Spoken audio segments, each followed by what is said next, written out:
24 तारखेला हा दौरा आहे. मी माझ्या भाषणातनं 2-4 महत्त्वाच्या गोष्टी इथे क्लिअर केल्या. मी जरी संपर्क मंत्री असलो तरी इथले निर्णय माननीय दीपकभाई असतील, निलेशजी असतील, आमचे उपनेते संजय आंग्रे असतील, दत्ता सामंत असतील, हे सगळी इथली मंडळी आहेत, त्यांनी बसूनच घ्यायचे आहेत. त्याच्यामुळे संघटनात्मक निर्णय जे इथं ठरतील त्याचीच अंमलबजावणी राज्यस्तरावरनं केली जाईल. साहेब, साताऱ्यामध्ये आपल्या स्वतंत्रसाठी ज्या नोटा उधळल्या गेल्या त्या खोट्या नोटा होत्या आणि जरी त्या खोट्या असल्या तरी त्यावर महात्मा गांधी आणि बौद्ध स्तूपाचं जे चित्र होतं आणि त्यामुळे अनेकांच्या त्यांचा अवमान झाला असं म्हणून संतप्त प्रतिक्रिया येतात. काय सांगाल? एक मी सांगू का, आपण स्टोरी बनवतो. आपल्याकडे सुद्धा लक्ष्मी बार येतो, तुम्हाला माहिती आहे का? दिवाळीमध्ये तो फुटल्यानंतर काय होतं, तोच प्रकार तिथं झालेला होता. कुणीही पैशाची आणि आपण पैसे उधळले, खोट्या नोटा उधळल्या, एखादं तरी शूटिंग जरी मला दाखवलं ना तर मी राजकीय निवृत्ती घेतो. फटाके जे वाजवले गेले त्या फटाक्यामध्ये जे लहान मुलांचे खोटे पैसे आपण खेळतो ते त्याच्यामध्ये घातलेले होते आणि त्याच्यामध्ये ते फोटो होतो आणि ते फटाके फुटल्यानंतर ते अस्तव्यस्त झाले.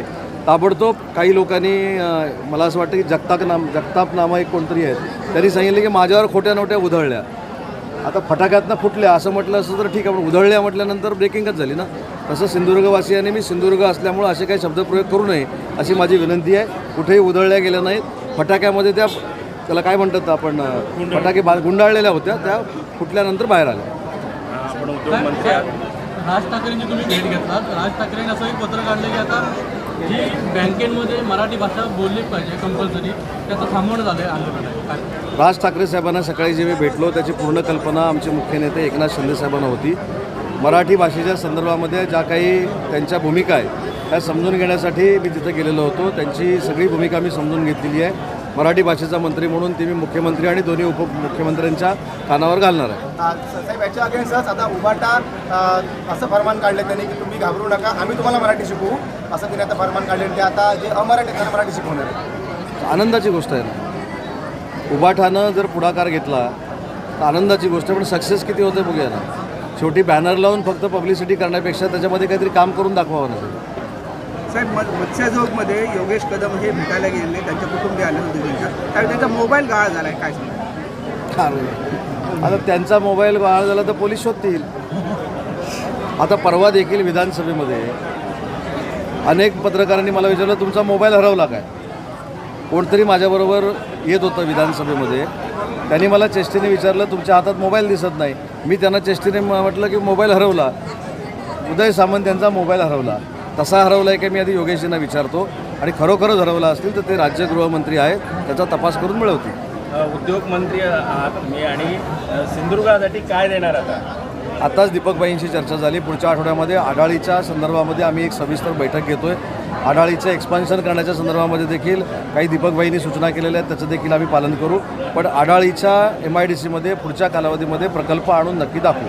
साहेब, आता चिपी विमानतळ जे आहे ते आपल्या खात्यामध्ये येतं. चिपी विमानतळ त्याच्यामध्ये विमानसेवा आता अनियमित आहे, ती सुरळीत होईल का आणि ते व्यवस्थित राहील का? असं चिपी विमानतळ MIDCच्या अखत्यारीमध्ये येतं असं तुमचं जे म्हणणं आहे ते प्रायव्हेटायझेशन झालेलं आहे, ते IRBकडे आहे.